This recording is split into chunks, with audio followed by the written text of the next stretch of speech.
Bonjour à tous, ici Scott avec lespeakers.com. Aujourd'hui, nous allons parler d'un sujet grave dans l'écriture humoristique. Nous allons aborder le sujet des jeux de mots. Le jeu de mots est une technique d'écriture humoristique.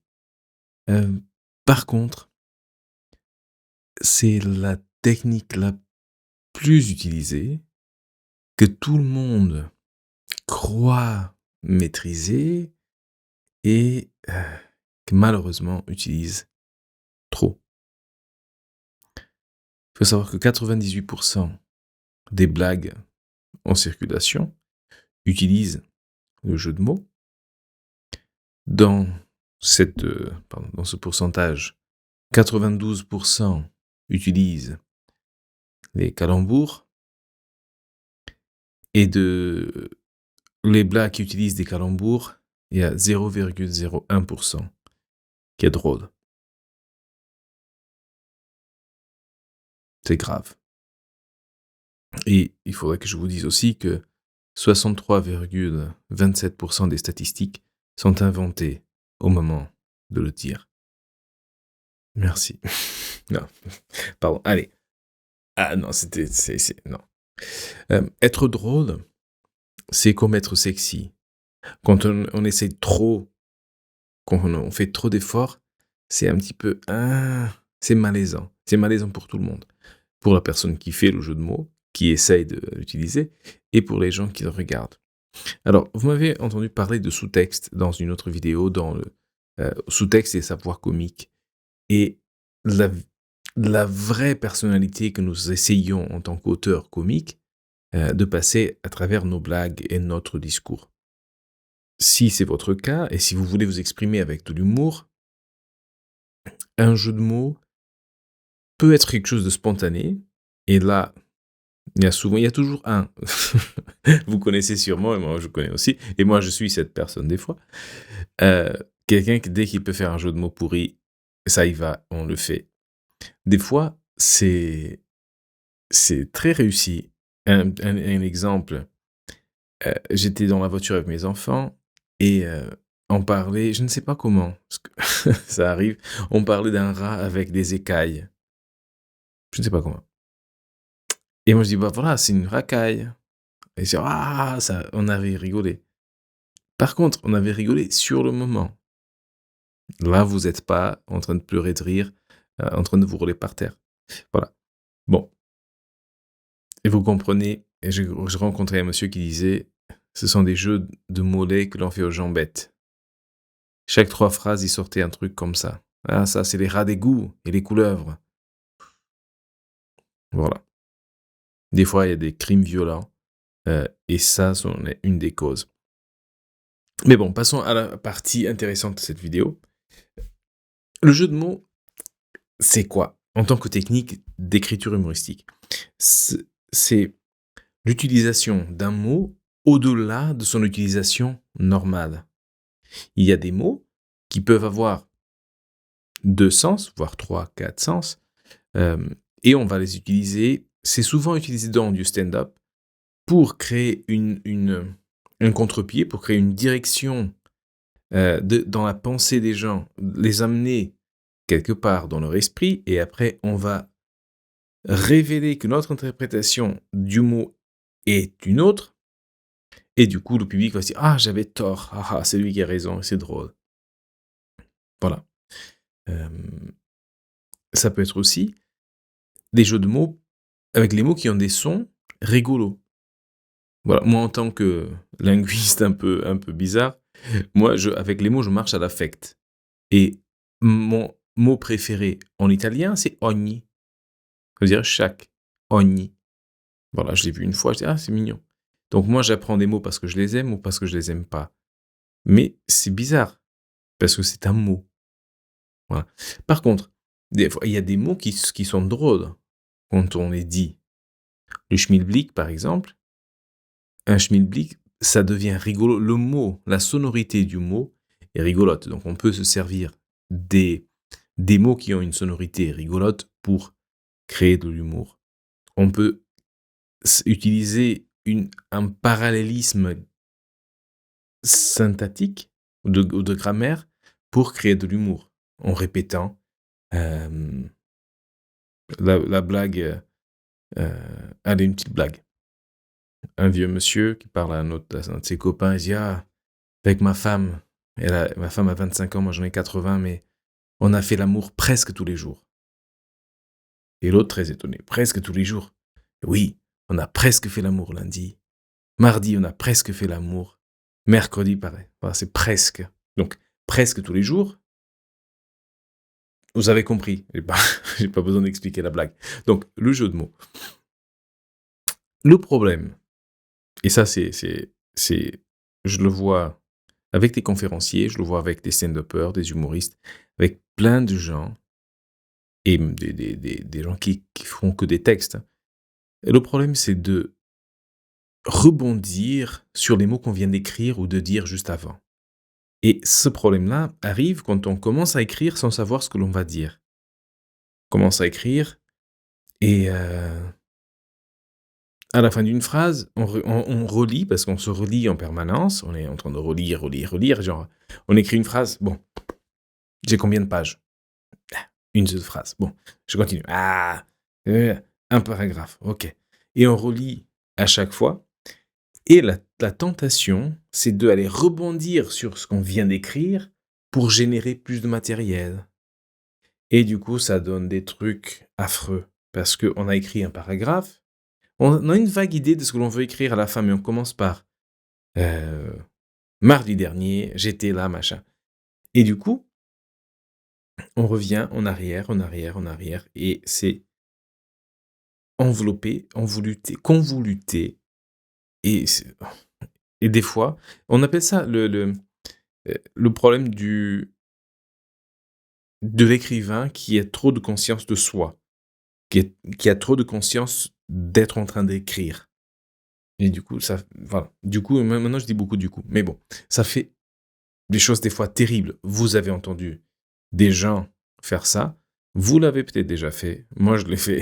Tout le monde le fait de temps en temps. Par contre, quand on a le temps pour préparer sa communication, quand on a le temps d'écrire, le temps de préparer, on se doit de revenir. Et c'est douloureux. C'est douloureux. Et effacer. Et d'enlever. Bon. Alors, quand on commence, disons que je vous explique petit à petit les techniques d'écriture humoristique, parce que ce sont des techniques qu'on utilise après avoir un sous-texte. Et le sous-texte peut être très varié. C'est votre sous-texte et ce que vous voulez vraiment dire et votre opinion négative sur un sujet particulier. Une fois que vous avez ça, ok, je vais écrire de la comédie ou je vais écrire de l'humour par rapport à cette idée que j'ai. Donc, comme j'ai dit dans une autre vidéo, le sous-texte est la vraie opinion négative que l'écrivain, l'auteur a sur un sujet donné. Et ensuite, on va filtrer cette opinion pour la rendre rigolote, pour qu'ensuite le public, le lecteur, l'auditeur, les spectateurs, etc., puisse déconstruire cet humour-là pour aller retrouver le même sous-texte à la fin et se dire « oui, cette personne me parle ». Et ça, vous avez ça, cet écrivain me parle, cet humoriste, ce dessinateur me parle, parce que on a le même sous-texte.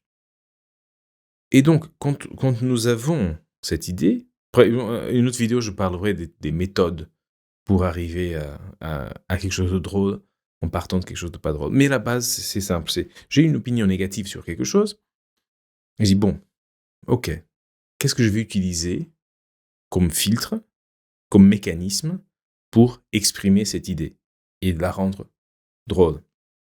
Et je peux utiliser l'ironie, le personnage, la folie, le jeu de mots, le méta-humour. Il y en a 11 au moins, mais là, je ne les ai pas tous en tête. Mais je ferai une vidéo pour chaque. Donc, le jeu de mots en est un. Et oui, très important, les clichés. Le cliché Et la, la façon la plus sûre de faire comprendre à votre public, à votre auditoire, que vous êtes feignant. Dans le sens où vous n'avez pas pris 30 secondes de plus pour chercher une expression adéquate à ce que vous voulez dire vraiment.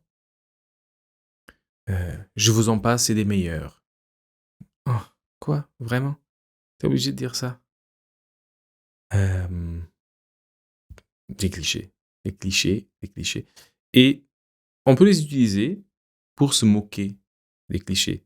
Mais si ça vous vient tout très rapidement, tiens, c'est une bonne blague, ouais, il faut se méfier. Méfiez-vous quand ça vient trop vite. Et si vous tombez dans l'utilisation de clichés, et un cliché, c'est juste une phrase, une expression qui a déjà été très utilisée et que normalement tout le monde connaît la signification. Alors, truc bizarre. D'un côté, vous avez l'avantage que tout le monde connaît déjà le sens, la signification de cette expression.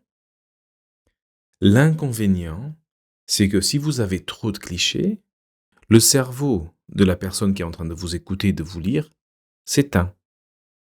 Parce que j'ai déjà écouté ça tellement de fois, ou j'ai déjà lu cette expression tellement de fois, que je ne m'arrête plus à, à essayer de comprendre ce que le conférencier, l'écrivain veut dire. La vérité sort de la bouche des enfants. Ok. Oui, oui. Et ce n'est pas... On ne s'arrête pas, on ne s'arrête plus sur ces expressions-là. Parce qu'on les connaît tellement, on est tellement habitués. Et d'ailleurs, un petit défi pour ceux qui nous regardent, qui nous regardent, moi et moi-même, écrivez les clichés, donc des phrases, des expressions très utilisées, qui ne veulent plus dire grand-chose et passent tellement vite dans notre tête que ça ne veut plus rien dire. Donc, le jeu de mots, quand on a quelque chose que l'on veut rendre drôle, un truc tout bête, le pass sanitaire. Le pass sanitaire, quelqu'un a eu l'idée, ah, ce serait rigolo, un salon de coiffure appelé pass sanitaire. Voilà. Et j'ai posté ça à une copine qui m'a dit, je ne fais pas de commentaires. Voilà. Mais bon, ça c'est un cliché. Parce que les noms des salons de coiffure qui se finissent en R, il y en a énormément. Donc, je ne sais pas si c'est très clair. J'ai la sensation que cette vidéo est un peu floue. Mais le jeu de mots et l'utilisation d'un mot ou d'une expression au-delà de son utilisation courante. Et des fois, le jeu de mots peut venir donner plus de matière à notre humour parce que ça peut être percutant, ça peut être intéressant. Et si vous connaissez Pierre Rep, je vais mettre des liens sur cette vidéo. Je vais mettre un lien pour Pierre Rep, le fin 10h, et aussi pour Roland McDan, la lettre à papy, où, il y a longtemps, ils utilisaient le malapropisme comme outil pour faire de l'humour. Le problème avec ça, c'est qu'il n'y avait pas de sous-texte. Donc, techniquement, quand on voit, waouh, surtout Pierre Rep, on le voit et on dit, waouh, c'est énorme. C'est techniquement, c'est une performance. Mais finalement, tout ce qu'il faisait, c'était de dire aux gens, regardez, je sais faire ça. Je suis capable de venir sur scène, devant les caméras, etc., et de faire ça. Mais qui est cette personne qui est là? Est-ce qu'il a quelque chose à dire? Est-ce qu'il a un message à passer? Qui est cette personne derrière ce micro? On ne sait pas. Parce que tout ce qu'il fait au moins dans cette vidéo est une prestation, une performance technique de jeu de mots.